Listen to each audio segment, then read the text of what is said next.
bienvenue sur ma chaîne. Moi c'est Gabi. On se retrouve pour une nouvelle vidéo. À l'heure où je filme, nous sommes le 12 novembre. Il y a peut-être 1 ou 2 semaines que Dieu m'a révélé cette vérité que je m'apprête à partager avec vous concernant l'homosexualité. Je reçois pas mal de messages, surtout sur TikTok. D'ailleurs, suivez-moi sur TikTok où je poste quasiment tous les jours parce que c'est ma plateforme principale. Donc sur TikTok, je reçois pas mal de messages de personnes qui veulent sincèrement marcher avec Dieu, avec Jésus, mais qui sont dans l'homosexualité. Et en fait, ces personnes ne savent pas quoi faire, comment faire. Et ce que j'aime beaucoup avec Dieu, c'est qu'il va toujours révéler sa vérité. Parce que moi, je suis quelqu'un, j'aime bien parler des choses que je connais. J'aime bien la vérité et je demande constamment à Dieu de me révéler sa vérité que lui seul connaît. Et il m'exauce sur ce point-là. J'ai beaucoup de grâce par rapport à ça. C'est qu'on a tendance à dire par rapport à la Bible, parce que c'est ce qui est écrit dans la Bible, c'est ce que Dieu nous dit, que l'homosexualité est un péché. Mais nous ne savons pas réellement quelle est la source de l'homosexualité. Et Dieu s'est assuré à ce que je connaisse cette source. Il me l'a fait vivre dans un rêve, dans 2 rêves. Et ces 2 rêves-là m'ont permis de comprendre et de me dire « Ah, c'est donc comme ça ».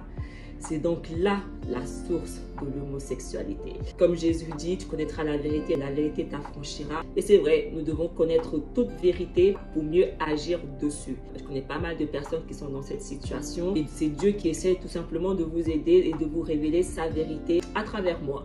Donc, gloire à lui. Alors, si nous lisons le livre de Lévitique 18, verset 22, il est écrit « Tu ne coucheras point avec un homme comme on couche avec une femme, c'est une abomination. » C'est vrai que beaucoup de personnes peuvent croire que l'homosexualité est normale.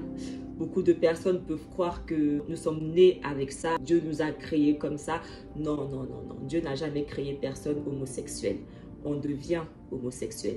Dieu a créé l'homme et la femme pour qu'ils se reproduisent. Donc l'homosexualité ne peut pas venir de Dieu, d'accord? Et nous savons qu'il y a 2 esprits qui se combattent parce que c'est un combat spirituel. Tout ça c'est spirituel, d'accord? C'est un combat entre 2 mondes spirituels, entre Dieu et Satan, entre 2 royaumes, le bien et le mal. Dieu a créé personne homosexuel. Tout ce que Dieu a créé est parfait. Parce que Dieu est parfait. Dieu a créé Adam et Ève. C'est comme ça que l'humanité a commencé. Nous sommes tous issus d'Adam et Ève, d'un homme et d'une femme. Dieu n'a pas créé de confusion. Il a créé un homme et une femme. Et il a demandé à cet homme et à cette femme de se reproduire.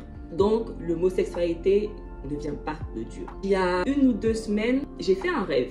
Dans ce rêve, il y avait une fille que je connaissais, ni d'Adam ni d'Ève. Et cette fille, elle a commencé à venir vers moi et elle a commencé à vouloir avoir des relations homosexuelles avec moi. D'accord? Dans mon rêve. Petite parenthèse, qu'on se mette d'accord, il n'y a pas plus hétéro que moi. Venez pas, on commence à dire peut-être que c'est un...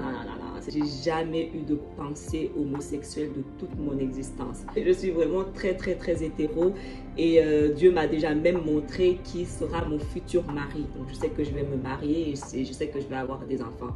Mais Dieu a permis que je vive justement cette situation afin de comprendre la source de l'homosexualité. Et donc dans ce rêve, donc comme j'ai dit, il y avait une fille que je connaissais vraiment pas, vraiment pas, qui venait vers moi et qui voulait avoir des relations homosexuelles avec moi. Et ce qu'elle me disait pour me convaincre était très intéressant. Parce que elle me disait dans ce rêve: n'aie pas peur, t'inquiète, tu ne fais absolument rien de mal. Aux yeux de Dieu, tu ne fais absolument rien de mal. Tout ça, c'est normal. T'inquiète pas, laisse-toi faire. Aux yeux de Dieu, tu ne fais rien de mal. Elle insistait vraiment sur « aux yeux de Dieu, tu ne fais rien de mal ». Tout ça, c'est normal. Elle voulait vraiment me rassurer qu'il n'y avait rien de mal dans ce qu'elle essayait de faire avec moi. C'est-à-dire avoir des relations homosexuelles avec moi. Elle essayait vraiment de me convaincre que c'était normal, que Dieu aimait tout le monde. Vraiment, c'était vraiment ses propos. Dieu nous aime tous et nous a tous créés comme ça. Tu ne fais absolument rien de mal. Laisse-toi faire, laisse-toi faire. Et dans mon rêve, je ne me suis pas laissé faire. je ne voulais pas. Et ce rêve-là, il s'est arrêté là. Je n'ai absolument rien fait avec elle. Et quand je me suis réveillée, j'ai senti comme si Dieu me mettait un esprit de dégoût. Mais ce n'était pas du dégoût genre homophobe. Parce que non, tu ne peux pas être de Dieu et être homophobe. Parce que Dieu dit aime ton prochain. Genre, je me suis réveillée dégoûtée. J'ai dit hell no, no, no, no, no, no, no, no. Vraiment ce genre de dégoût en mode, mais même pas en rêve. Et c'est là que je me suis dit, dang. Donc c'est donc comme ça que l'homosexualité commence. Tout se passe dans les rêves. Et la plupart des gens, quand on rêve, on ne se rappelle pas de nos rêves. La plupart du temps, on se réveille, on croit qu'on n'a pas rêvé parce qu'on ne se rappelle pas de nos rêves. Mais sauf que beaucoup de choses se passent en rêve. Tout se passe d'abord dans le spirituel, dans le monde spirituel, avant de prendre forme dans le monde physique. C'est pour ça que Dieu nous montre des rêves, afin que ces choses-là ne prennent pas forme dans le physique, ou au contraire, afin que ces choses-là, les choses bien qu'il nous montre, justement, prennent forme dans le physique. Mais Satan, il va combattre ça, d'accord? C'est pour ça que la plupart des gens, ils ne se rappellent pas de leurs rêves. Si Dieu te montre quelque chose et que tu te réveilles et que tu ne te rappelles pas, comment tu vas pouvoir agir dessus afin que ça prenne place dans le physique ou pas? Donc Satan combat. C'est pour ça que vous devez vraiment essayer de vous rappeler de vos rêves le plus possible. Parce que Dieu communique avec nous à travers les rêves. C'est ce que le livre de Job nous dit. Job 33, versets 14 à 19 nous dit « Dieu parle cependant tantôt d'une manière, tantôt d'une autre. Et l'on n'y prend point garde. Il parle par des songes, par des visions nocturnes, quand les hommes sont livrés à un profond sommeil, quand ils sont endormis sur leur couche, alors il leur donne des avertissements. Il met le sceau à ses instructions, afin de détourner l'homme du mal et de le préserver de l'orgueil, afin de garantir son âme de la fosse et sa vie des coups du glaive. Par la douleur aussi, l'homme est repris sur sa couche quand une lutte continue vient agiter ses os. Donc on comprend à quoi servent les rêves. Dieu nous prévient, Dieu essaie de sauver nos âmes à travers les rêves. Donc il nous montre des instructions pour que nous puissions agir dessus et ainsi sauver notre âme et ne pas périr dans la fosse. Mais sauf que Satan va combattre ça. Satan va faire que tu ne te rappelles pas de ces instructions que Dieu te montre dans les rêves. Et c'est dans ces rêves que tout prend place. C'est dans son rêve que Dieu a fait cette alliance avec Abraham. C'est en rêve que Dieu a changé l'identité de Jacob. Il est passé de Jacob à Israël. C'est en rêve que Dieu a demandé à Salomon, dis-moi ce que tu veux et je te donnerai. Donc l'homosexualité commence là. Cette femme-là, dans mon rêve, c'était un esprit. C'est des pactes que nous faisons dans nos rêves. Et quand on se réveille, on ne se rappelle même pas qu'on a fait ces pactes-là. Tout commence dans des rêves. En fait, c'est un esprit qui vient et qui essaie d'avoir des relations avec toi, qui essaie de te séduire. Et si tu acceptes, tu ouvres une porte. Dans le monde spirituel, tu as accepté ce pacte. Tu as accepté cette relation. Une fois que tu as accepté ce pacte-là, c'est comme ça que tu deviens homosexuel. Parce que tu as accepté, tu as ouvert des portes, tu as laissé cet esprit entrer. Les gens dans leurs rêves, ils acceptent des pactes avec des esprits en fait. Donc une fois que tout ça a pris forme dans le spirituel, maintenant ça prend forme dans le physique. Peut-être 2-3 jours après que Dieu m'ait montré ce premier rêve, j'ai de nouveau refait un rêve. Et en fait, dans ce rêve, j'étais chez ma mère et il y avait un homme. Et en fait, cet homme, il avait 2 épouses. Et c'était des gens que je connaissais. Du moins, je connaissais l'homme et une de ses épouses, mais sa deuxième épouse, je ne la connaissais pas. Une de ses épouses, donc celle que je connais, elle voulait commettre un adultère avec moi. Donc, avoir une relation homosexuelle avec moi. Et j'ai dit non parce que tu es mariée et non. Je n'étais tellement pas intéressée. Et ce rêve, il s'arrête là. 2 fois dans la même semaine, Dieu m'a montré ces 2 rêves. Et c'est la première fois que ça m'arrive de toute mon existence. Où des filles voulaient faire un pacte homosexuel avec moi dans mon rêve pour que j'ai l'esprit de l'homosexualité en moi. Mais ça n'a pas marché parce que dans ces 2 rêves-là, j'ai refusé. Mais sauf que la plupart des gens dans ces rêves-là, ils acceptent ces pactes. Ils vont commencer à être homosexuels, ils vont croire que c'est normal, ils vont croire que c'est Dieu qui les a créés comme ça. Mais en fait, non, ce sont des pactes qui ont été faits dans le monde spirituel. C'est des pactes que ces personnes-là font dans leurs rêves avec des esprits d'homosexualité et ils ne s'en rendent même pas compte. Parce que Dieu dit, mon peuple est détruit parce qu'il n'a pas la connaissance. C'est vraiment comme ça que l'homosexualité prend vraiment forme dans le monde physique. Satan, là où il est très très malin, c'est qu'il va commencer à aller attaquer la personne dès son plus jeune âge. Parce que les enfants sont les cibles parfaites pour Satan. Satan va généralement commencer à aller mettre ces esprits-là dans les rêves des enfants dès leur plus jeune âge. Comme ça, l'enfant, il va grandir avec et les parents vont croire que c'est normal, ils vont croire que l'enfant est né comme ça. Parce que les enfants aussi rêvent. On rêve tous. Dès le moment où ton cerveau commence à fonctionner, tu rêves. C'est pour ça que beaucoup croient que oui, mais ils sont nés comme ça, oui, mais c'est normal. Non, non, non, non. Personne ne naît homosexuel. Ce sont des esprits, ce sont des pactes qui sont faits dans le monde spirituel. Tout ça est spirituel. C'est un combat spirituel. Et pourquoi Satan fait ça? Parce que dans mon deuxième rêve, la fille qui voulait avoir ces relations homosexuelles avec moi, voulait commettre un adultère. Donc Dieu me fait vraiment comprendre à travers ce rêve que c'est un péché. Parce que l'adultère est un péché. La Bible nous dit que la personne qui a dit tu ne commettras pas d'adultère, c'est la même personne qui a dit tu ne tueras point. Et Satan, il est vraiment en train de me combattre en ce moment parce que je révèle tous les secrets qu'il essaie de vous cacher depuis des milliers d'années. Tout ce que Dieu me montre, moi je vous révèle toute la vérité qu'il essaie de vous caché depuis des années. Bien sûr que je dérange Satan. Le but de Satan, c'est de tous nous condamner. Il essaie vraiment de tous les moyens de me condamner, mais sauf que ça ne marche pas. Et maintenant, je comprends mieux pourquoi Jésus, dans la Bible, il nous demande de ne pas empêcher les petits-enfants de venir à lui. La plupart des enfants, ils subissent l'iniquité de leurs parents, de leurs grands-parents. Donc, ils n'ont pas cette protection. Je comprends mieux l'importance de baptiser les enfants dès leur plus jeune âge. Parce qu'au moins, quand l'enfant est baptisé dès son plus jeune âge, il a le Saint-Esprit. Et ce Saint-Esprit-là va le protéger de toutes ces attaques de Satan. Et je comprends aussi maintenant pourquoi Dieu a demandé à mon arrière-grand-mère de me baptiser dès mon plus jeune âge. Parce que au moins le Saint-Esprit qui est en moi me protège. Jésus me protège. Dieu me protège lui-même de toutes les attaques spirituelles de Satan.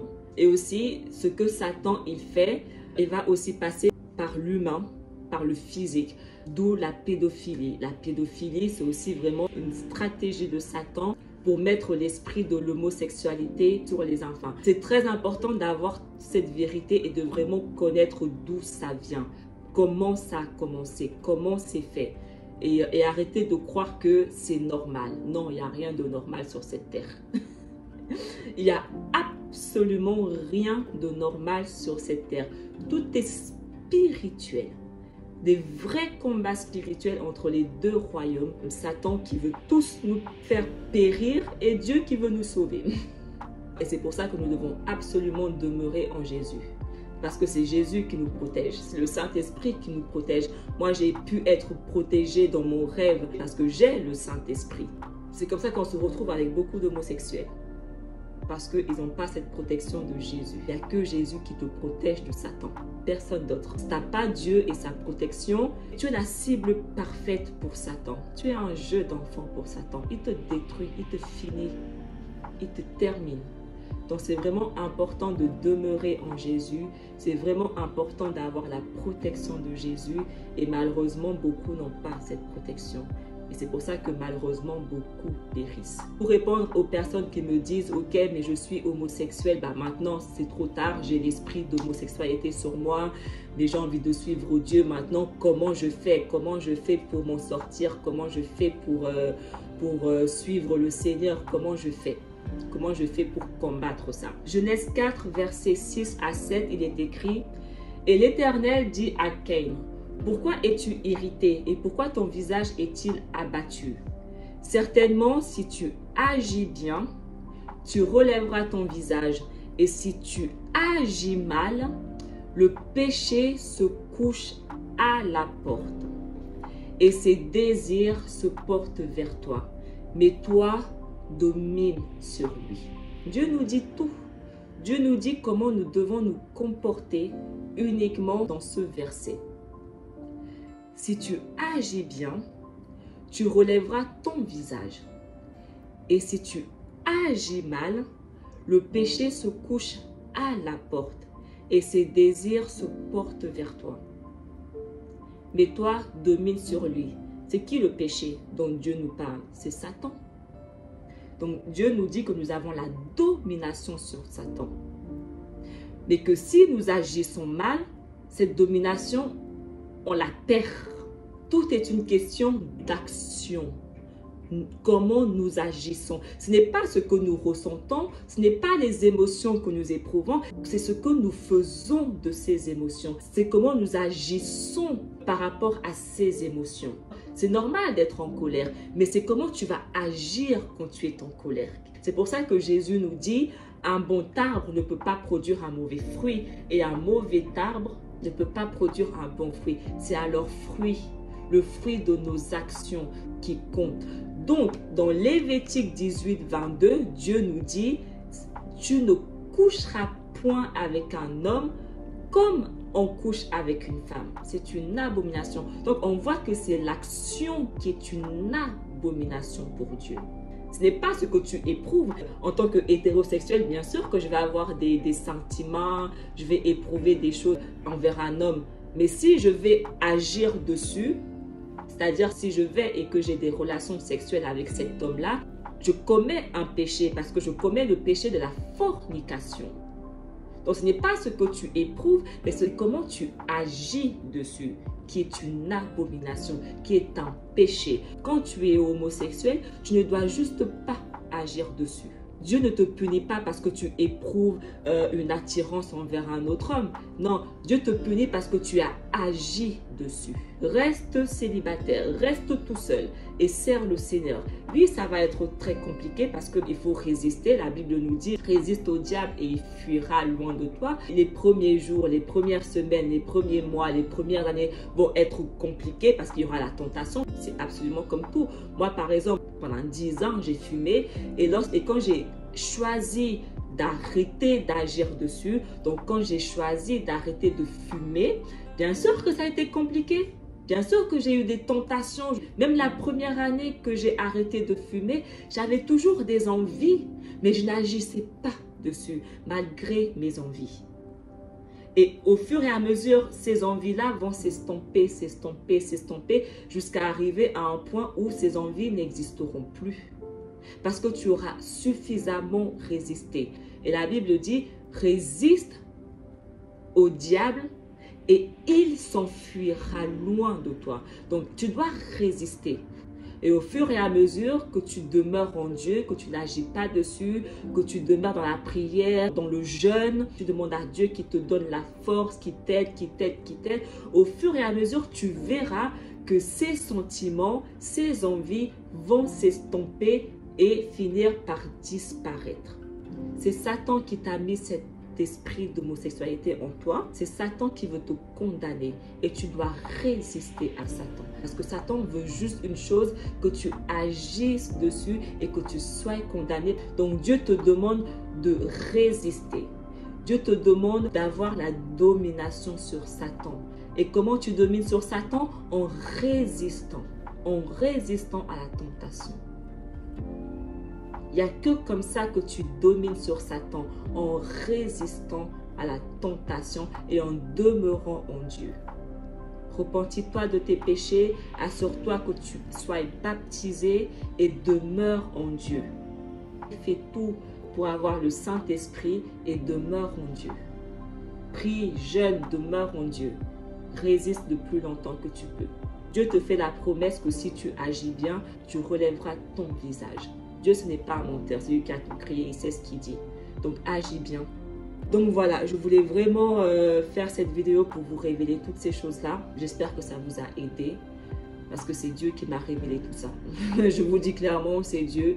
C'est en me faisant vivre ces rêves-là que j'ai compris toutes ces choses-là. C'est un vrai combat spirituel et tu peux gagner ce combat seulement si tu as Jésus à tes côtés. Si tu n'as pas Jésus à tes côtés, tu es condamné.